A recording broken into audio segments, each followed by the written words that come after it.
Bell का विरोध नहीं किया, मैं आपको बताऊं।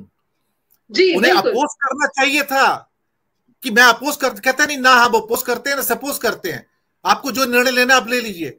कभी ऐसे अदालतें चलती हैं क्या नेहा जी? बिल्कुल ऐसा लग रहा है कि वो इतने इम्पोर्टेंट व्यक्ति हैं, इतने घिनौने आरोपों के बावजूद जो है आराम से वो शहनशाह की तरह, उनकी कल भी एक तस्वीर आई थी उस सिंहासन पे बैठे हुए, जिस तरह से बिना ट्रायल के उनका सिलेक्शन हो गया एशियन गेम्स के लिए विनेश फोगट बजरंग पूनिया का, वो उस पर जो है टिप्पणी कर रहे हैं। राम रहीम को क्यों दे दी जा रही है बार बार? जनवरी में 40 दिन की पैरोल मिली थी, फिर से 30 दिन की पैरोल मिल रही है। सब कुछ सियासत के इर्द गिर्द घूमता रहता है। बीजेपी की को सिर्फ और सिर्फ सियासत दिखती है और चुनाव में कैसे जीतना है यही दिखता है। महिलाओं का सम्मान जो है वो हाशिए पर है। दक्षिणपंथी विचारधारा में ये तो था कि चलिए दलितों और जो महिलाएं हैं इसके अधिकारों का जो है बहुत बड़े पैमाने पर जो है हनन होने लगता है, लेकिन ये तो जीते जागते जो उदाहरण है आप प्रस्तुत कर रहे हैं। निर्भया तो चलिए आप यूपीए के समय में हुई थी, लेकिन कोई भी सरकारें हो, महिलाओं के सम्मान को जो है ये दोयम दर्जे की प्राथमिकता मिलती है। कब मिलेगी, कब महिलाओं के सम्मान को जो है प्राथमिकता दी जाएगी? 18 जुलाई को एफआईआर किया जाना ही सर सबसे बड़ा प्रश्न चिन्ह है। जब महिला खुद बोल रही है, जो उसमें जो दो महिलाएं थी जिनके साथ ये अत्याचार हुआ, वो खुद बोल रही है कि पुलिस ने उनको मौत के हवाले किया है। पुलिस को सब कुछ पता है। मुझे वो तस्वीर भी याद आती है जो कि महिला कार्यकर्ताओं का जो एक ग्रुप था वो जवानों को आगे बढ़कर कार्रवाई करने से रोक रहा था। तो कहीं ना कहीं ये वो महिलाएं जो है वो अपने कुनबे को संभालने की कोशिश कर रही हैं, उनको सुरक्षित करने की कोशिश कर रही हैं। ये होने कैसे दिया जा रहा है मणिपुर में? और अगर ये मणिपुर में हो रहा है तो पूरे के पूरे भारत में नहीं हो रहा है, इसकी क्या गारंटी है सर? बहुत बड़ा इतना शर्मनाक ये वाकया है सर कि मुझे लगता है कि हम इसमें कर भी क्या सकते हैं। हम बहुत ही लाचार हैं। कार्रवाई तो होती नजर नहीं आ रही, इसके आगे क्या? इसके आगे कोई सोल्यूशन, कोई समाधान? ना ही सीएम बीरेन्द्र सिंह का इस्तीफा आएगा। आप उम्मीद भी नहीं कर सकते कि वो इस्तीफा देंगे, वो नहीं देंगे, क्योंकि इस्तीफे का तो चलन ही नहीं है। जब जवाबदेही नहीं है प्रधानमंत्री की, जवाबदेही नहीं है केंद्रीय गृह मंत्री की, जवाबदेही नहीं है सीएम बीरेन्द्र सिंह की, तो फिर जवाबदेही कौन है? जब कोई जिम्मेदारी ही अपने दायित्व का पालन ही नहीं करेगा तो जो असहाय है, जो कमजोर है, उनको ऐसे ही कुचला जाएगा और सिर्फ कठोर कार्रवाई होगी ये कहकर। आप अनुराग ठाकुर की स्टेटमेंट को आज देख लीजिए सर, वो राजस्थान में कितने बलात्कार हुए ये पूरा आंकड़ा लेकर खड़े थे कि इतने इतने बलात्कार हुए। क्या आप मणिपुर के ऐसे कुकृत्य को, ऐसी तस्वीर को ऐसे जस्टिफाई कर सकते हैं कि राजस्थान में इतने बलात्कार हुए?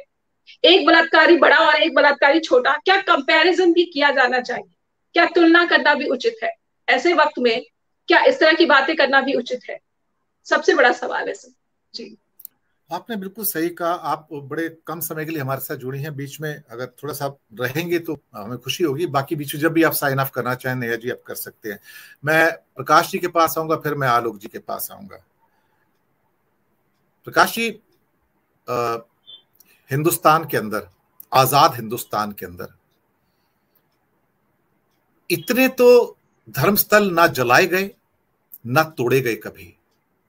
2 महीनों में 250 से ज्यादा चर्च जला दिए गए, 10-15 मंदिर भी जलाए गए। मैं आपको बता दूं, साथ में जोड़ दूं, मैं ये सरकारी आंकड़े हैं, मैं मेरे आंकड़े नहीं हैं। क्या किसी देश में इतने धर्मस्थल जलाए जाते हैं कभी? सर इतने मंदिर तो पाकिस्तान में भी आजादी के बाद नहीं जलाए गए होंगे सर, जितने हमने 2 महीने में चर्च जला दिए यहां पर, और उनके बाकी जो इंस्टीट्यूशन थे उनको भी तोड़ दिया। किस किस्म का सेकुलरिज्म, ये अपने आप को मदर ऑफ डेमोक्रेसी कहते हैं, ये कौन लोग हैं सर? ये जो मणिपुर में हुआ है, डबल इंजन की सरकार and double cruelty to the for the humanity. मन व्यथित है, विचलित है, रोता है सर। मणिपुरी रो रहे हैं, दवाइयां नहीं है, इंटरनेट बंद है। मेरा एकमात्र चैनल था जिसने इंटरनेट के ऊपर, जिसे राइट टू लाइफ कहते हैं, मैंने कहा कि वहां पर राइट टू लाइफ होना चाहिए। वो दवाइयां नहीं मंगा रहे, मर रहे हैं लोग वहां पर, कोई सुनने वाला नहीं सर। उसके आंसू नहीं नजर आते किसी को सर, दर्द भी नजर नहीं आता किसी को। प्रकाश जी, ये डबल इंजन की सरकार है, और डबल इंजन की सरकार में वहां एक और व्यक्ति है जो जिम्मेदार है, जो कह रहे हैं कि मणिपुर के मुख्यमंत्री को नहीं हटाया जाना चाहिए, और उनके कहने पर नहीं हटाया जा रहा है, जिनका नाम है हिमंता बिस्वा शर्मा। हिमंता बिस्वा शर्मा को पूर्वोत्तर के 7 राज्यों का प्रधानमंत्री बोला जाता है। कश्मीर में कभी प्रधानमंत्री हुआ करता था, लेकिन हिमंता बिस्वा शर्मा एक ऐसे प्रधानमंत्री हैं जो एक दोषी मुख्यमंत्री का बचाव करते हैं। और प्रधानमंत्री को आखिर 77 दिन बाद 32-35 सेकंड का वक्त मिला ये बोलने के लिए कि मेरा दिल रो रहा है, बहुत दुखी हूं। ये वैसा ही है जैसे प्रज्ञा ठाकुर के बारे में उन्होंने कहा था, जब उन्होंने तमंचा दिखाया था और कहा था कि मैं हृदय से माफ नहीं करूंगा। तो मुझे लगता है कि वैसे ही उन्हें भोपाल का टिकट दिया था सर, पर उन्हें भोपाल का टिकट दे दिया था। फिर उन्हें भोपाल का टिकट दिया और कभी भी उनके राजनीतिक विरासत को आगे बढ़ने से रोकने की कोशिश नहीं की गई, और वे किस विरासत की हैं ये बताने की जरूरत नहीं है। तो ये हमारे प्रधानमंत्री का रवैया रहा। नेहा जी ने सही कहा कि सदन जब शुरू होने वाला, आज शुरू हो गया है, भले ही आज कार्यक्रम में सदन की गतिविधि नहीं चल पाई, लेकिन प्रधानमंत्री सदन के लिए रुकते, और क्यों रुके रहे इतने दिन भी? क्या उन्हें सुप्रीम कोर्ट के चीफ जस्टिस के कुछ कहे का इंतजार था कि सुप्रीम कोर्ट कुछ कहे, सीजीआई चंद्रचूड़ कुछ कहें और फिर मैं जवाब दूं? और अब 28 जुलाई को तो इस बारे में फैसला आना ही है। लेकिन जो मामला बताया जा रहा वो जितना हमें लगता है उससे भी कई गुना ज्यादा दर्दनाक है। और ये बात पूरी मानवीयता को, पूरी इंसानियत को शर्मसार कर देने वाली है कि 2 नहीं 3 महिलाएं थी और उन महिलाओं के परिजनों को मार दिया गया। एक महिला जिसके साथ सबसे ज्यादा बर्बरता हुई, उनके पति और भाई को बेरहमी से मार दिया गया। और जो नृशंसता उस महिला के बारे में उस महिला के प्रति दिखाई गई, वो पूरी दुनिया में कहीं भी इस सदी में ऐसी घटना हुई हो, दुखद है, उसके बारे में कोई शब्द किसी के पास नहीं हो सकते। और ये उस देश में हो रहा है जहाँ की राष्ट्रपति एक महिला है, और महिला भी है जिन्हें एक विशेष वर्ग विशेष से आने की बात कही जाती है। लेकिन राष्ट्रपति किसी वर्ग का नहीं होता, राष्ट्रपति हम सबके होते हैं, या हम सबकी होती हैं। और जिनके साथ घटना हुई है वो भी ट्राइबल्स हैं सारे, वो भी ट्राइबल्स हैं। और वे बार बार राष्ट्रपति जी से अनुरोध कर रही हैं, और राष्ट्रपति किस तरह मजबूर नजर आ रही हैं, बेबस नजर आ रही हैं, कभी उनके मुंह से एक शब्द नहीं निकला। लेकिन प्रधानमंत्री को किस बात का डर था? प्रधानमंत्री को तो एक्शन लेना चाहिए था ना। प्रधानमंत्री को बोलने की जरूरत नहीं कि मैं बहुत दुखी हूं और मैं ये करूंगा। अरे आपको तो एक्शन करना है, आप तो एक्शन करिए। बोलने का काम प्रधानमंत्री इतना बड़ा पद है, प्रधानमंत्री अगर बोलने लगेंगे तो उन्हें बोलने की जरूरत क्या है? वो काम करें। Action speaks louder than words. लेकिन हमारे प्रधानमंत्री केवल शब्दों में ही बहादुरी दिखाते हैं, शब्दों में ही सारा जौहर दिखाते हैं।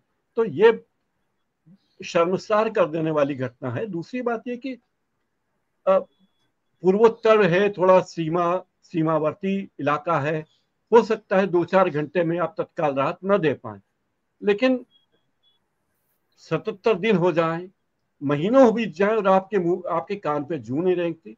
और आखिर आप करना क्या चाहते हैं? जब आप आए थे आपने कहा था कि सबका साथ, सबका विकास, सबका विश्वास। तो विश्वास किसका है आप पर? ये सवाल आज पूरा देश पूछ रहा है। और जो आपने कहा है कि मणिपुर रो रहा है, न केवल मणिपुर रो रहा है बल्कि इस देश के सारे लोग रो रहे हैं, और मानवीयता रो रही है पूरी धरती पर। जिस तरह की हम जिस दौर में हैं उस दौर में हम नशंसता के खिलाफ बात करते हैं। यहाँ तक कि जानवरों के प्रति भी दरिंदगी दिखाने की हमें इजाजत नहीं है, ना हमारा कानून हमें इजाजत देता है। जिस तरह का व्यवहार हम इंसानों के साथ कर रहे हैं, मुझे लगता है प्रधानमंत्री जी बोलने की जरूरत नहीं है आपको, आपके हृदय को दुखाने की जरूरत नहीं है, आपको एक्शन की जरूरत है। और ये एक्शन आपको 2.5 महीने पहले ले लेना था। लेकिन अभी भी अगर आप एक्शन लेते हैं, दोषी व्यक्ति को हटाते हैं, अपराधियों को सजा देते हैं। हालांकि अब माननीय गृह मंत्री जी कहते हैं कि देखिए पुलिस ने आरोपियों को पकड़ लिया है, पुलिस कार्रवाई कर रही है, लेकिन पुलिस की कार्रवाई कैसे होती है ये सब लोगों को पता है। और इसी से व्यवस्था पे अविश्वास होता है, और इस पूरे घटनाक्रम से देश की इज्जत मिट्टी में मिली है तो एक बात है, लेकिन इंसानियत मिट्टी में मिली है, ये बहुत बड़ी बात है। दिनेश जी। आलोक जी।